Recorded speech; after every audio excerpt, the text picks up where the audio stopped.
It's 7 a.m. Hand over those pool keys right now, or you're under arrest for trespassing! Officer Brent Blackwood barks as his patrol car screeches into my driveway, hand on his holster. Right behind him, his wife Constance, the HOA queen bee in her silk robe, grinning ear to ear, arms crossed like she's watching her favorite show. Some people just don't belong in a neighborhood like ours. They're ready to cuff me because my kids dared to use the community pool we pay $300 a month for. Their kids? They practically live there, splashing around every single day like they own the place. His stale cigarette breath hits my face as he leans in, thinking I'll fold. They had no idea who they were messing with. I've got a very particular set of skills, and this smug, power-tripping couple is about to get a lesson they'll never forget. What would you do? Drop your craziest HOA story below. Karma's coming, and it's sweet. But let me back up 3 weeks and tell you how I ended up facing down a corrupt cop in my own driveway. My name's Miles Dalton, and after 15 years of infiltrating drug cartels and organized crime rings for the FBI, I thought I'd earned myself a quiet retirement. My wife, Elena, she's a pediatric nurse who'd spent way too many sleepless nights wondering if I'd come home alive, finally convinced me to hang up the badge and find some peace. So we bought this modest ranch house in Willowbrook Estates.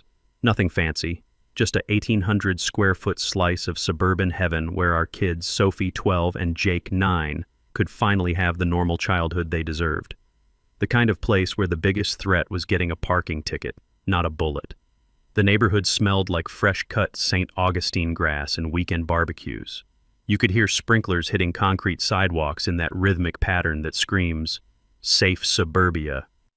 The HOA mandated brick mailboxes stood like identical sentries, every garage door painted regulation beige. It was everything we'd dreamed of. Boring, predictable, safe. Until I met our self-appointed neighborhood dictator. Day 3 after moving in, I'm unloading my work truck when this white Mercedes SUV with HOA1 vanity plates screeches up like she's responding to a 5-alarm fire. Out steps Constance Blackwood, blonde hair that costs more than most people's mortgage payments, designer workout clothes, and the kind of fake smile that says, "I'm about to make your life hell." "Welcome to Willowbrook," she announces, clutching a clipboard like it's Excalibur. "I'm Constance Blackwood, HOA president. We have a problem."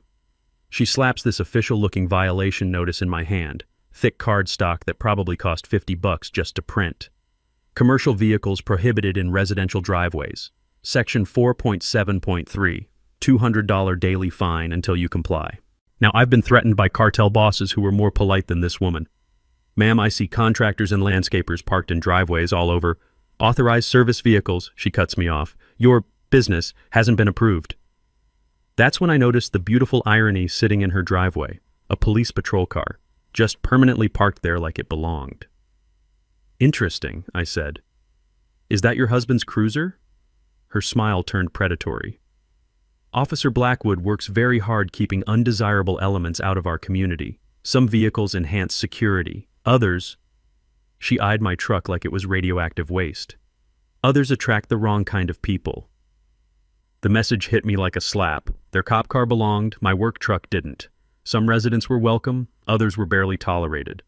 But here's where Constance made her first real mistake. That weekend, while Elena was getting the kids settled and dreaming about pool parties and neighborhood barbecues, Sophie and Jake discovered the community amenities. They came home breathless with excitement about the playground, the tennis court, and especially the sparkling blue pool that looked like something from a resort. "Dad, can we go swimming tomorrow?" Sophie asked, eyes bright with hope. "The pool's huge," Jake added. "And there's a diving board." Elena smiled for the first time in months. "That sounds perfect, baby." So Sunday afternoon, we head to the pool with our new access cards, the kids practically bouncing out of their skin with excitement. The smell of chlorine and sunscreen filled the air as families lounged around, living that suburban dream. That's when Constance appeared like a storm cloud on a sunny day. "Excuse me," she called out, striding over in her designer cover-up. "Pool access is currently under review for new residents." Elena looked confused. "Under review?" "Background verification process," Constance said with that same fake smile. "I'll need you to surrender those access cards pending approval." My kids' faces fell like someone had just canceled Christmas.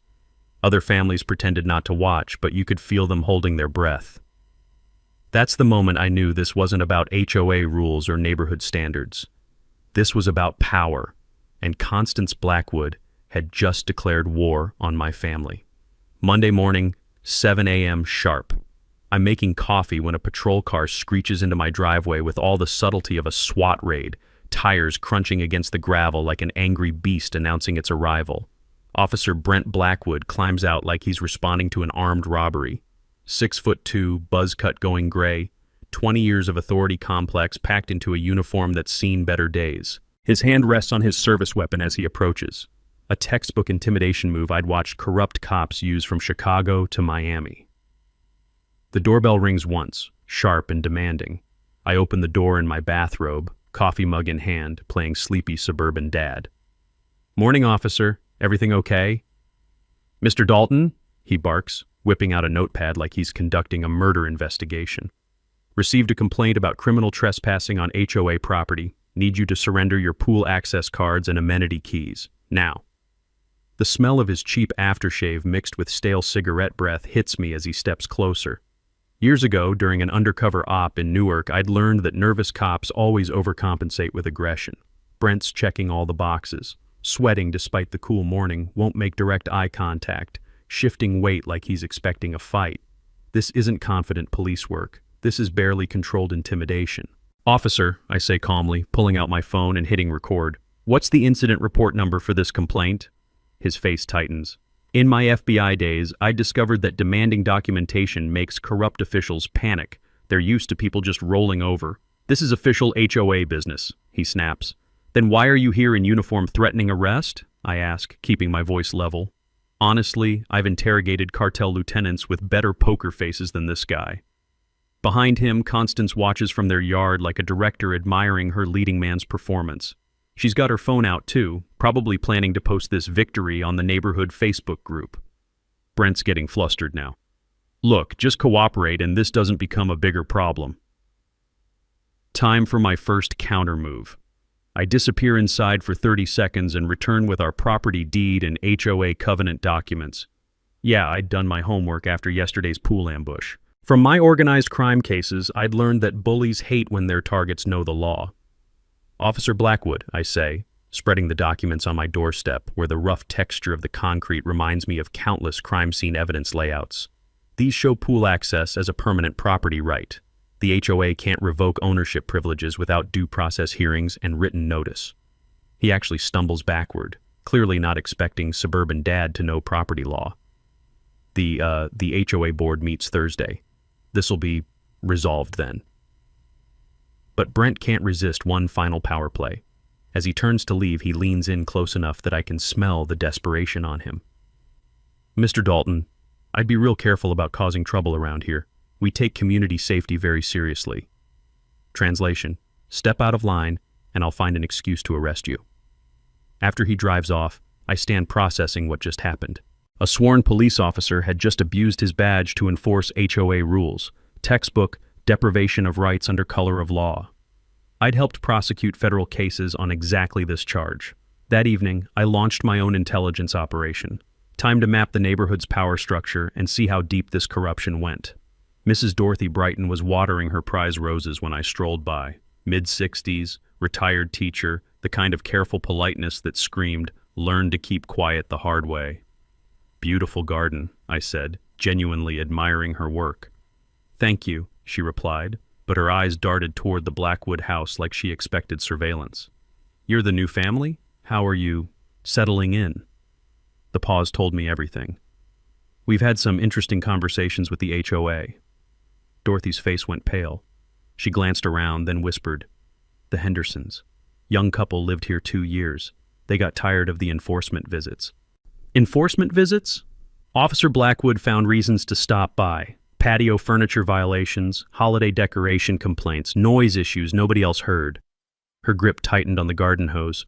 "Funny how these problems only happen to certain families. They moved to Cedar Park last spring." Then she pointed toward the corner house. "Jim Santos runs the auto shop on Maple Street. Same thing happened to him. Police visits about his backyard shed being non-compliant. He's too scared to even talk about it now." The pattern crystallized. Constance identified undesirable residents. Brent provided the badge-powered harassment. Most people, facing systematic police intimidation, would cut their losses and flee. As I walked home, the evening air thick with the sound of automatic sprinklers and the distant splash of pool parties I wasn't allowed to attend, I smiled for the first time all day. The Blackwoods had a system, but systems have weaknesses. And after 15 years of dismantling criminal organizations, I knew exactly how to exploit them. Thursday night, the community center smells like stale coffee and industrial floor cleaner as I walk into what can only be described as a kangaroo court. The metal folding chairs screech against the linoleum like nails on a chalkboard as residents file in. Well, some residents. Funny how the usual crowd of 30 had mysteriously shrunk to 12 people, and half of them were wearing Blackwood for safety buttons. I'm starting to think Constance missed her calling as a campaign manager for third world dictators. Constance sits at the head table like a queen holding court, flanked by her loyal board members. The fluorescent lights buzz overhead, casting that harsh institutional glow that makes everyone look guilty of something. "Emergency session called to order," she announces, banging a wooden gavel with the enthusiasm of a judge sentencing criminals. "We're here to address serious security concerns brought to our attention by local law enforcement." I'm sitting in the back row, notebook ready, watching this performance unfold. In my undercover days, I'd learned that corrupt organizations always rush their biggest power grabs. They know if people have time to think, they'll start asking inconvenient questions. "Mr. Dalton has been observed threatening a police officer and violating multiple community standards," she continues, her voice dripping with fake concern. "For the safety of our families, I'm proposing immediate revocation of all amenity access pending a comprehensive behavioral assessment." The room goes quiet, except for the ancient air conditioning unit rattling like it's about to give up. A few neighbors won't even look at me. Dorothy Brighton studies her hands like they hold state secrets. That's when board member Patricia Mills raises her hand. "Don't we need proper notice for emergency powers?" Constance's smile could freeze hell. Section 12.4 allows immediate action when community safety is threatened. I stand up, pulling out my phone. "Point of order. What's the specific nature of these alleged threats?" "You recorded a police officer without consent," board member Frank Torres pipes up. Here's where my FBI legal training kicked in. During surveillance operations, I'd memorized recording laws in 12 states. Actually, Frank, Texas is a one-party consent state.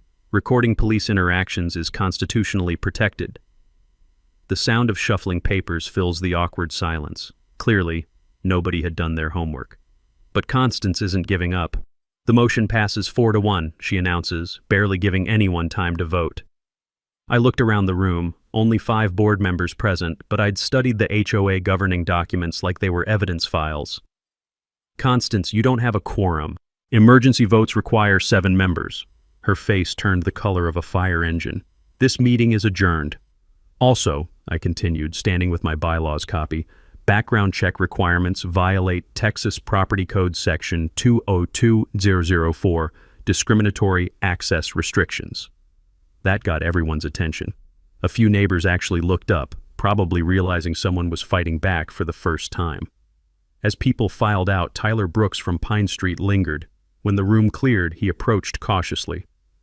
"That recording law thing," he whispered, glancing around. "My wife and I have some videos you might want to see."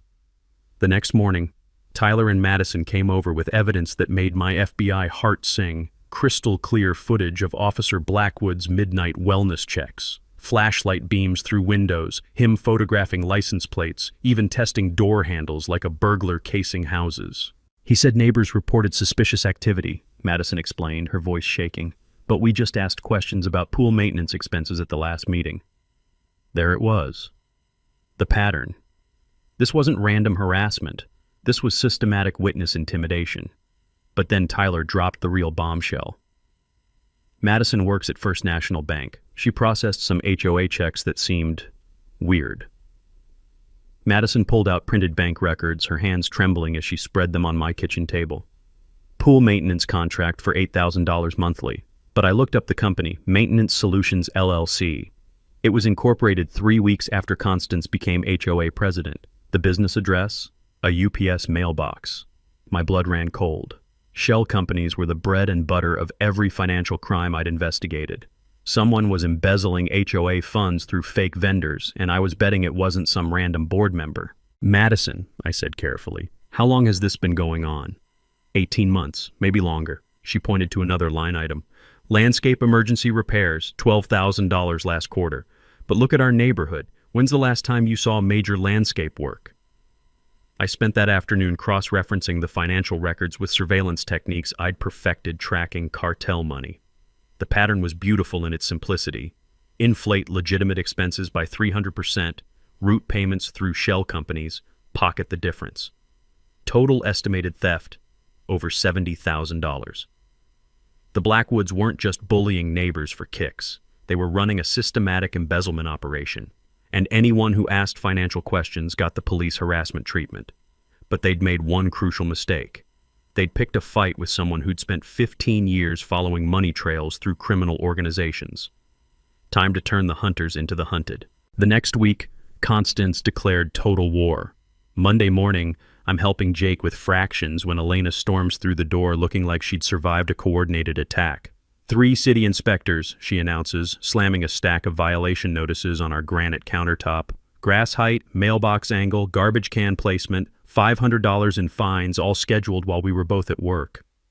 The citations feel expensive. Thick cardstock with raised city seals that probably cost more to print than most people's weekly groceries. I scan the timestamps. 9:15 a.m., 9:30 a.m., 9:45 a.m. Military precision timing. Anonymous complaints, Elena continues, collapsing into a chair. The grass inspector said our lawn was exactly 1/4 inch over regulation height. Who measures grass with that kind of precision? Martha Stewart? Sophie looks up from her cereal, confusion clouding her 12-year-old face. Mom, why is everyone being mean to us? Did we do something wrong? That question hits me like a physical blow. My daughter shouldn't have to wonder why adults are targeting our family. This stops now. That evening, I deployed every surveillance skill the FBI had taught me. From my bedroom window, I watched Brent's patrol car cruise past 4 times in 3 hours, way outside normal patrol patterns.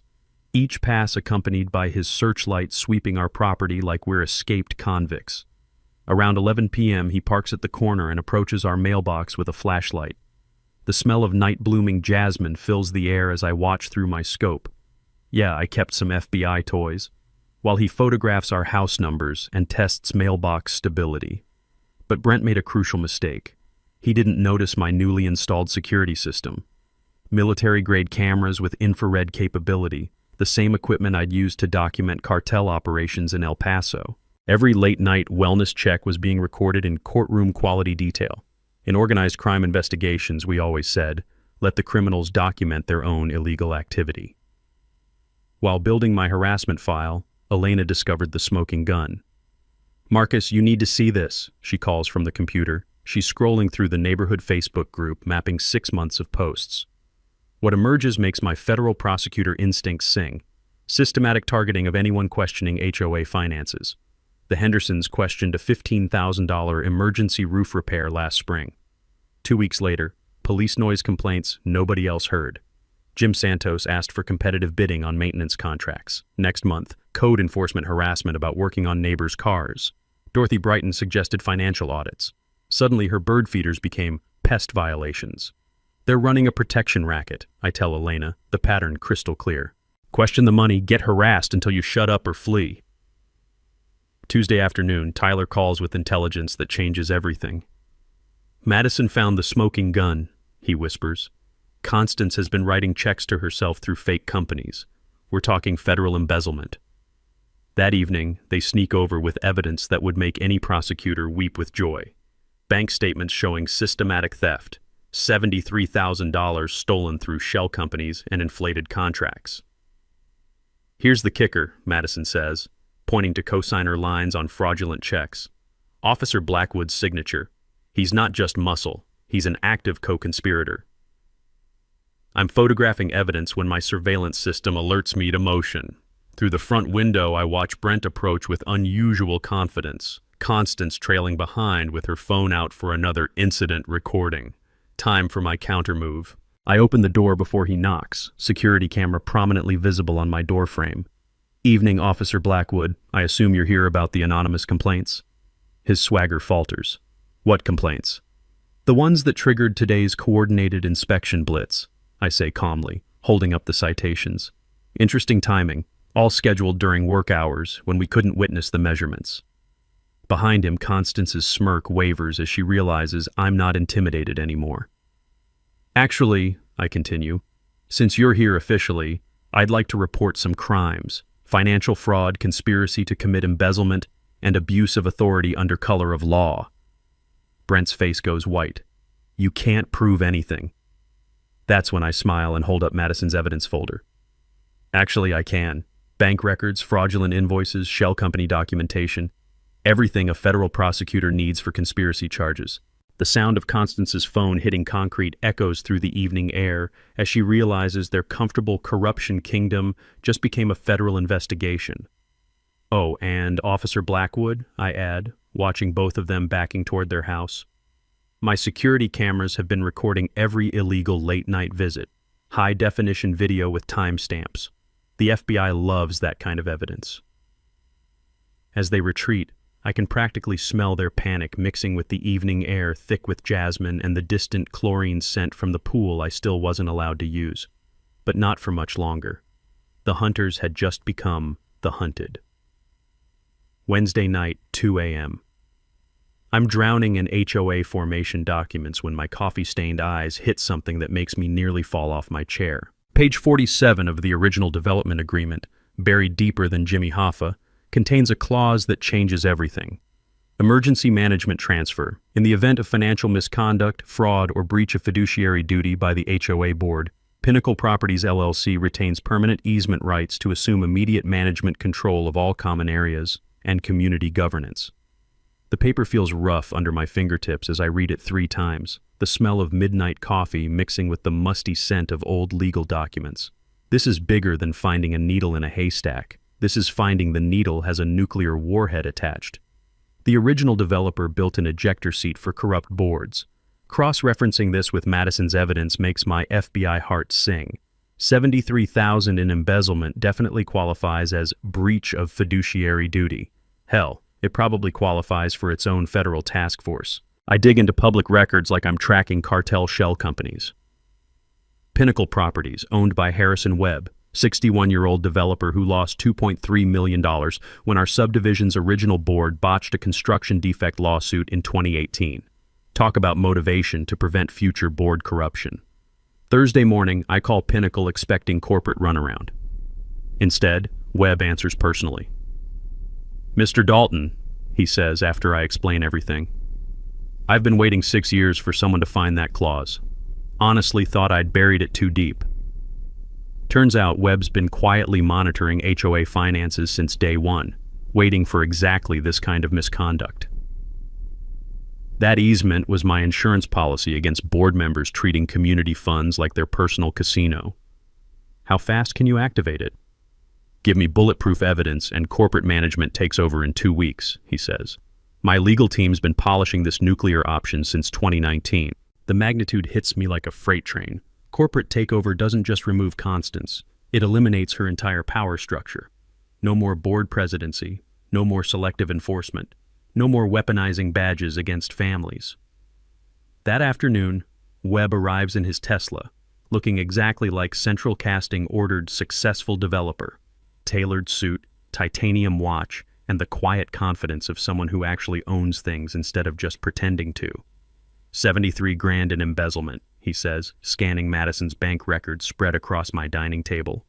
Shell companies, fake invoices, spousal conspiracy. This is prosecutorial Christmas morning. His corporate attorney, Patricia Vance, reviews everything with surgical precision. Financial misconduct threshold clearly exceeded. Emergency transfer paperwork can be filed tomorrow. But Webb drops the real bombshell. "Mr. Dalton, you're not their first victim.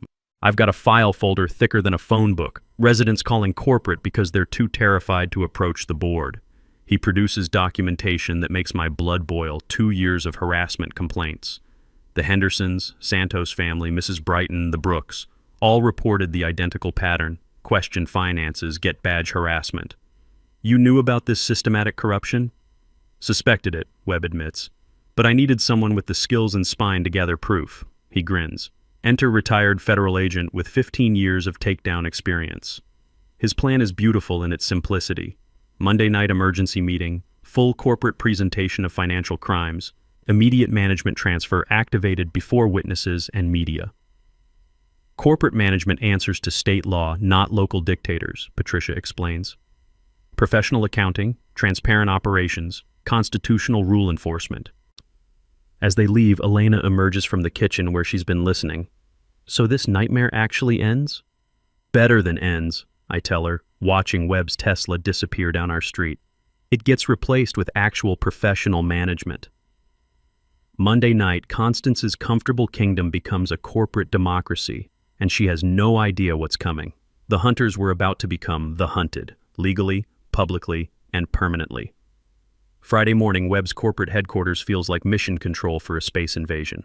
Floor-to-ceiling windows overlook the city, the mahogany conference table could seat a small dictatorship, and the smell of expensive coffee mixed with leather chairs reminds me of FBI strategy sessions, except this time we're planning a suburban coup instead of a cartel takedown.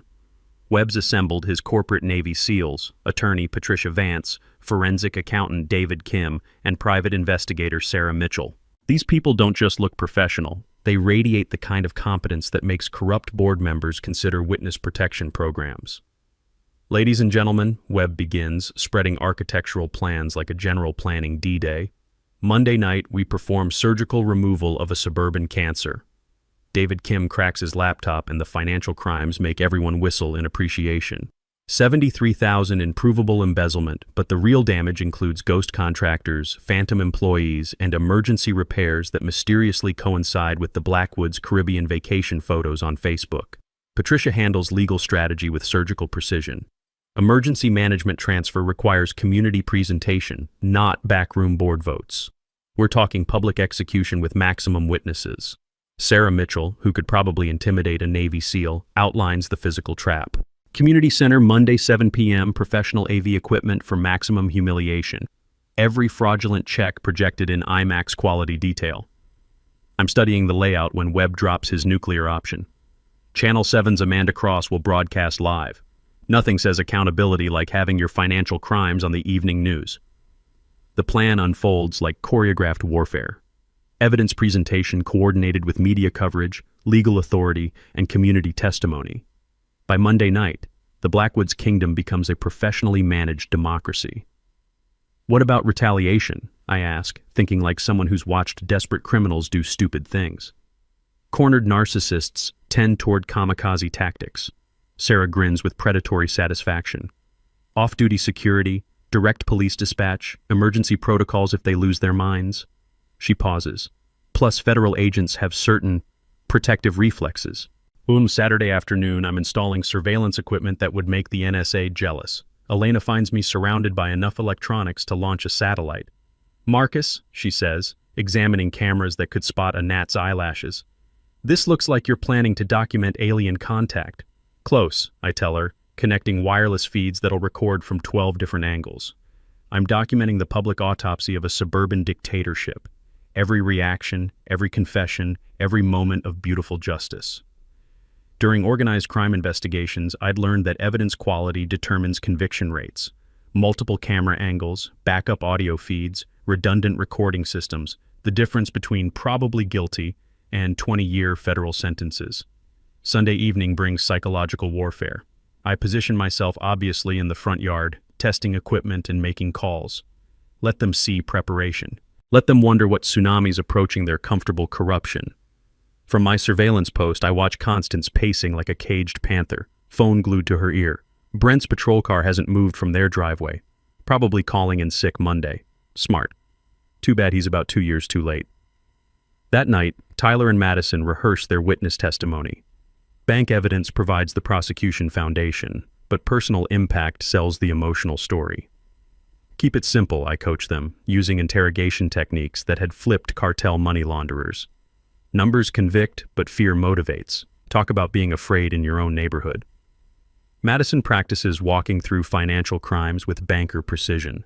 Pool maintenance shouldn't cost $8,000 monthly unless we're cleaning the fountains at Versailles. Her presentation reveals the beautiful simplicity of their scam. Inflate legitimate expenses by 300%, create shell companies for fake invoicing, pocket the difference. The kind of amateur-hour financial fraud that makes federal prosecutors smile in their sleep. For viewers at home, the takeaway becomes crystal clear.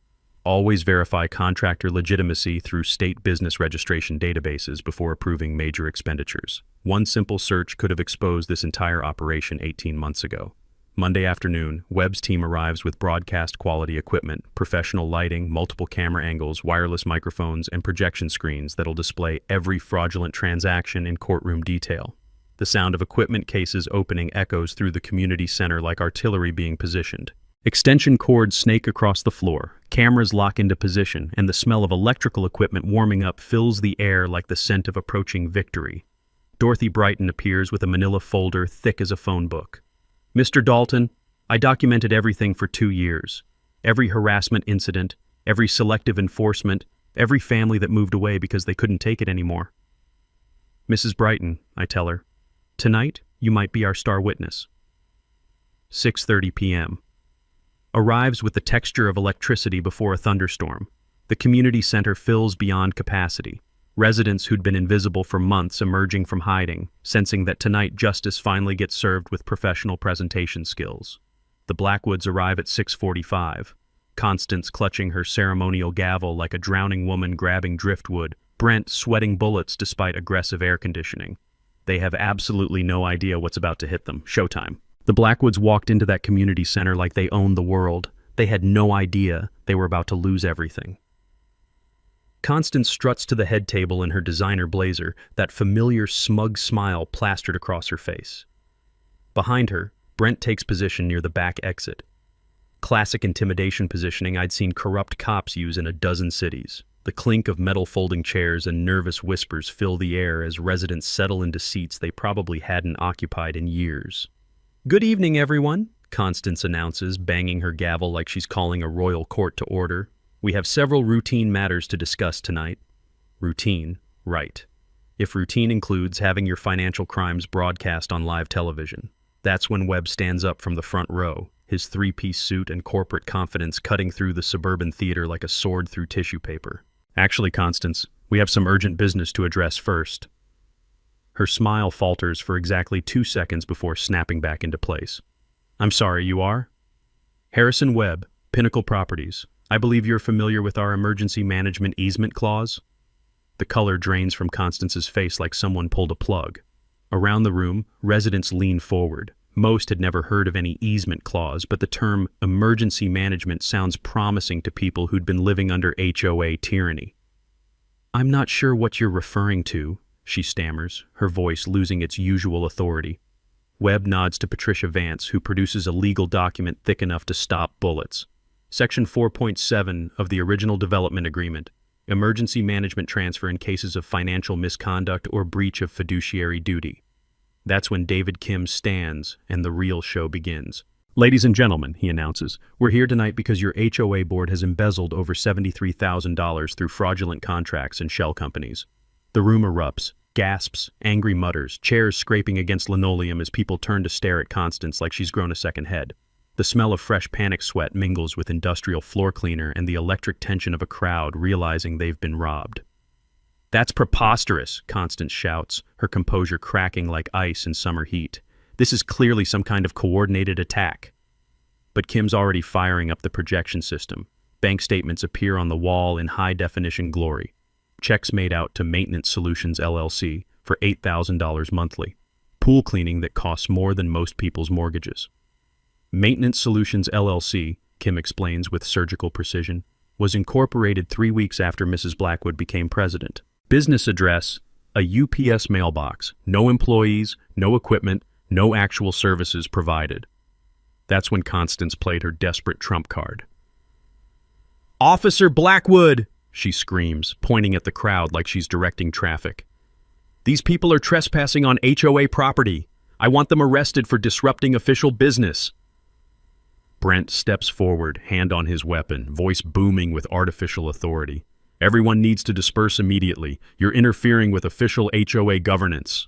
The crowd begins to murmur nervously, decades of conditioning to fear police authority kicking in automatically. Some residents actually start gathering their things, the old intimidation tactics still working their magic. But I remain seated, phone recording, watching this performance with the calm patience of someone who's spent 15 years observing criminals dig their own graves. Because what the Blackwoods don't know is that I've been silently preparing for exactly this moment. Tyler Brooks stands up from the middle section, his bank evidence folder clutched in shaking hands. Officer Blackwood, your signature is on the fraudulent checks. You're not law enforcement here. You're a co-conspirator. Brent's face cycles through panic colors. You're interfering with a police investigation. What investigation? Amanda Cross calls out from the media section, her camera crew capturing every desperate lie. We contacted your department. There's no active investigation on file. That's when Constance completely lost her composure. You people don't understand, she shrieks, pointing at the crowd like an angry dictator.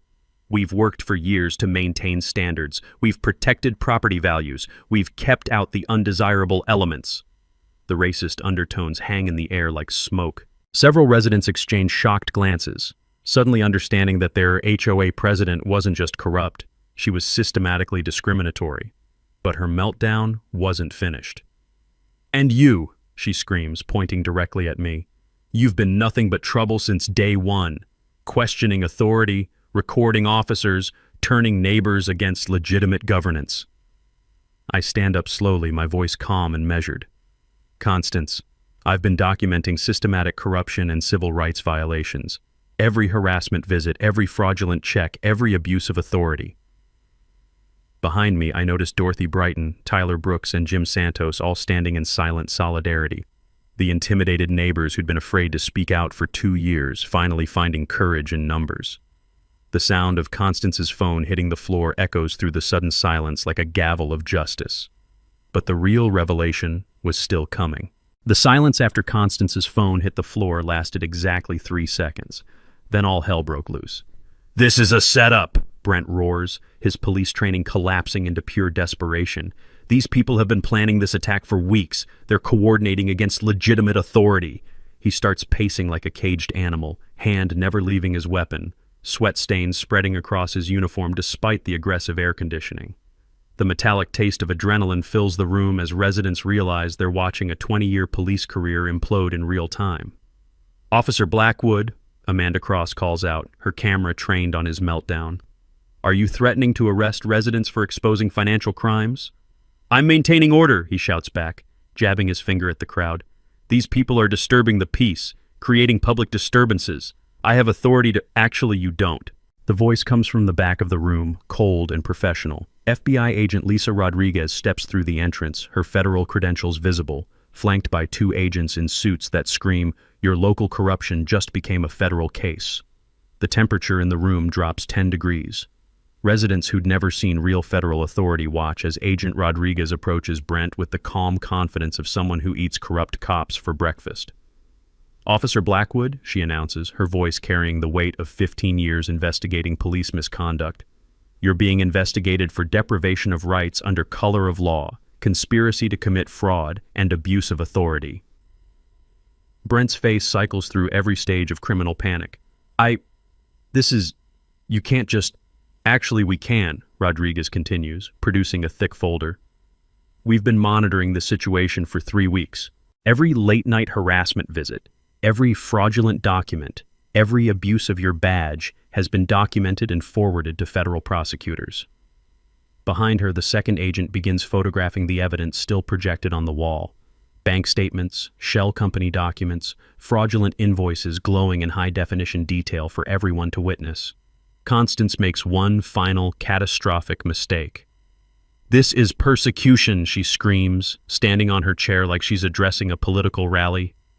We are respected members of this community. My husband is a decorated police officer. We don't deserve this treatment from outside agitators and federal terrorists.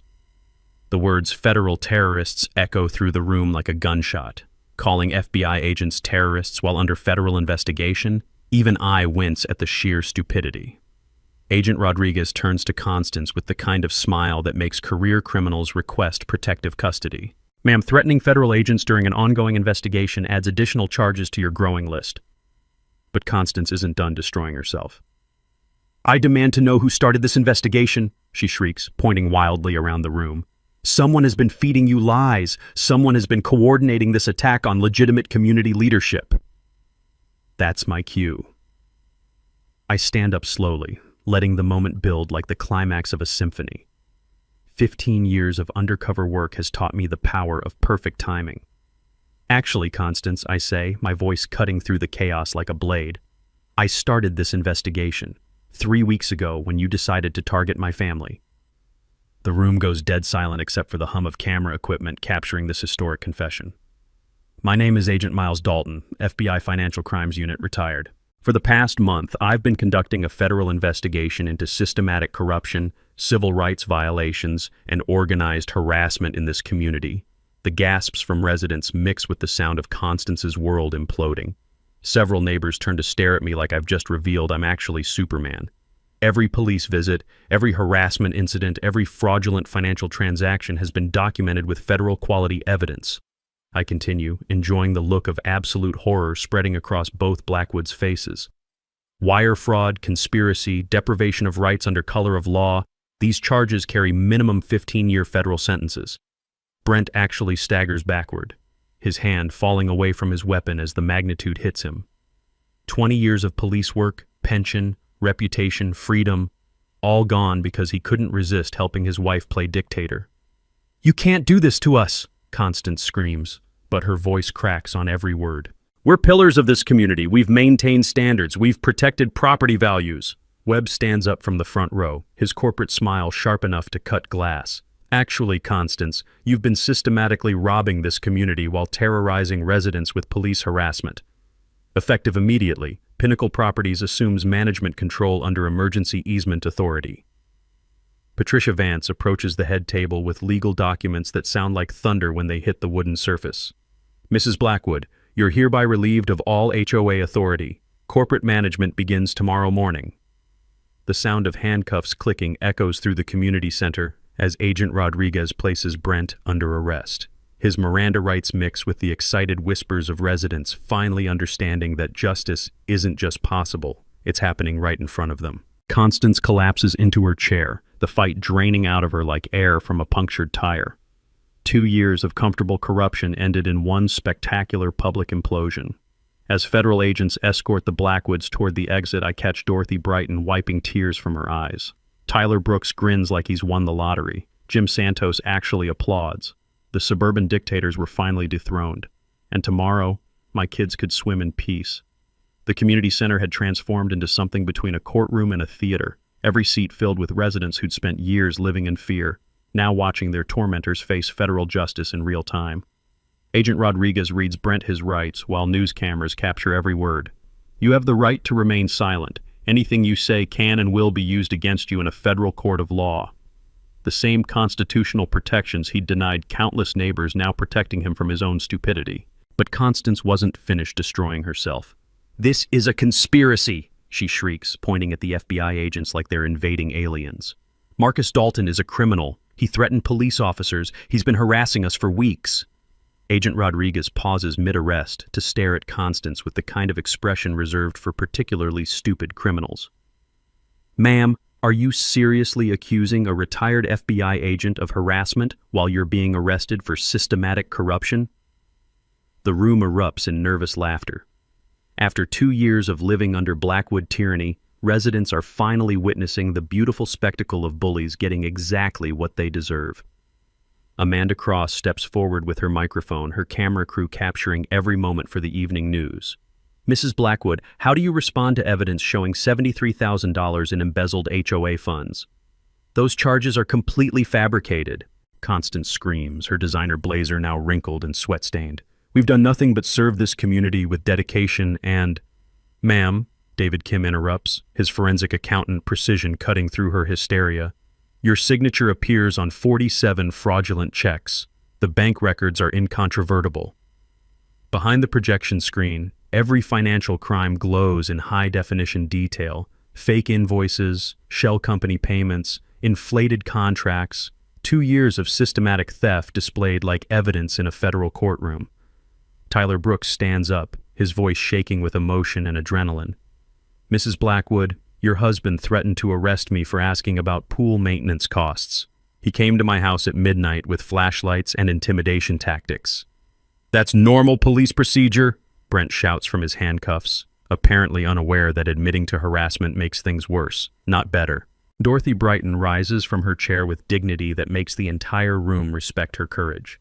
For 2 years, I was afraid to speak at meetings, afraid to question expenses, afraid to use community amenities I pay for. That's not normal anything. That's terrorism. The word terrorism hangs in the air like smoke from an explosion. Domestic terrorism by badge-wearing bullies who'd turned suburban life into a protection racket. Webb approaches the head table with corporate documents that rustle like leaves in a windstorm. Ladies and gentlemen, effective immediately, Pinnacle Properties assumes emergency management control, professional accounting, transparent governance, and equal treatment for all residents. The applause starts slowly, Dorothy Brighton clapping first, then Tyler Brooks, then Jim Santos, then the entire room erupting in cheers that sound like freedom itself. But I'm not done yet. Constance, I say, standing to address her directly while cameras capture every word. You made one critical mistake when you decided to target my family. She glares at me with pure hatred, mascara running down her cheeks like black tears. You've destroyed everything we built here. No, I reply, letting 15 years of federal authority settle in my voice. I've restored constitutional rights to a community you turned into your personal kingdom.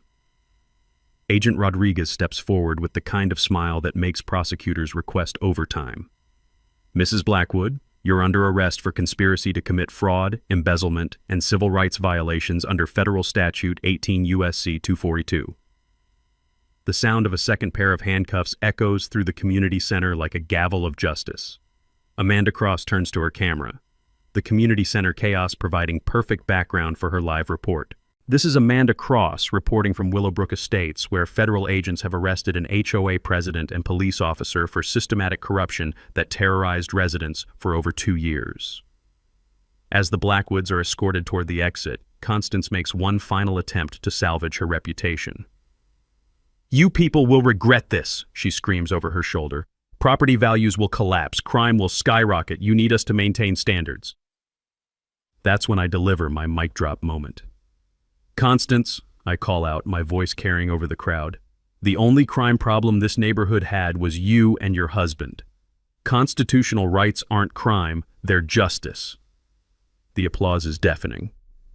Residents who'd been afraid to speak for 2 years finally understanding that they have rights, they have voices, and they have the power to hold corrupt authority accountable.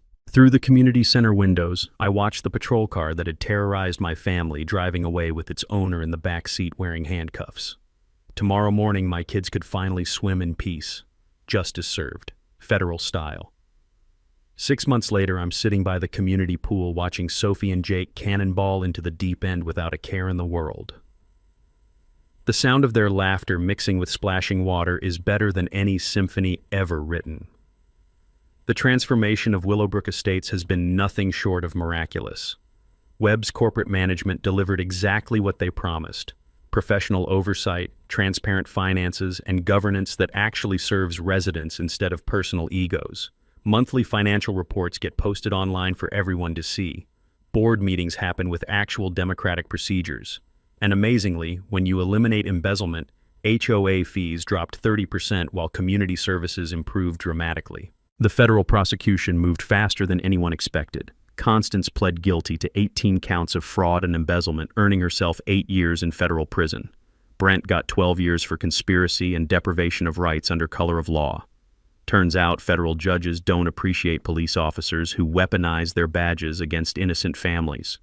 The community recovered every stolen dollar plus federal damages totaling $150,000. But Webb did something that surprised everyone.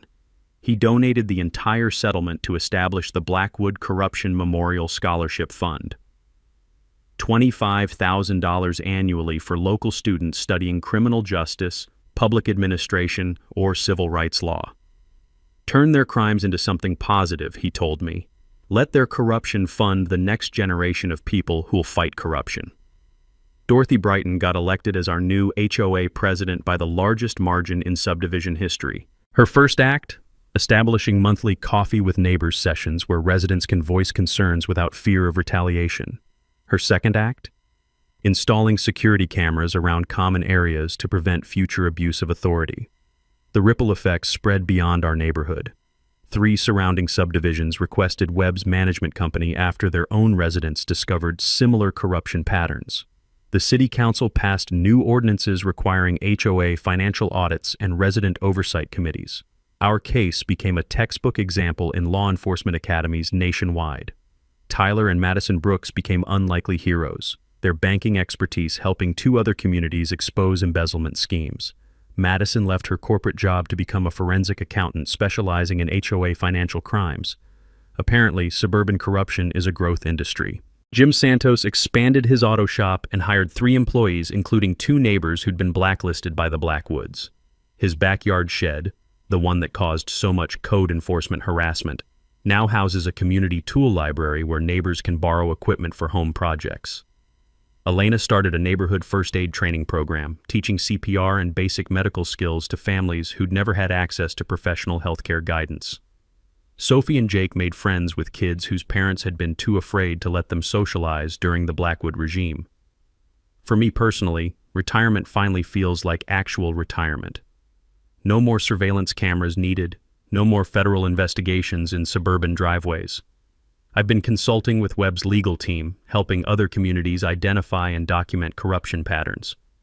Turns out 15 years of FBI experience translates perfectly to suburban justice advocacy.